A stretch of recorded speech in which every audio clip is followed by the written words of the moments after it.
gumawa ho kayo ng task or mag-list kayo ng mga dapat. Tangina ano yun?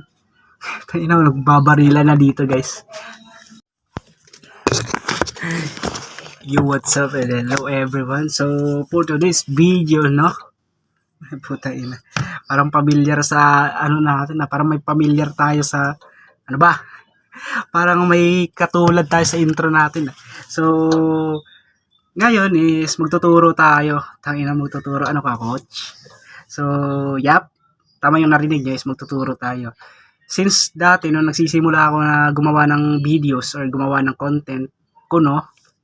Naghihirap po talaga ako na mag-isip kung ano yung mga dapat kong ilagay sa mga videos na i-upload ko sa mga social media account ko. So, ngayon is medyo nalagpasan natin yung stage na yun, no?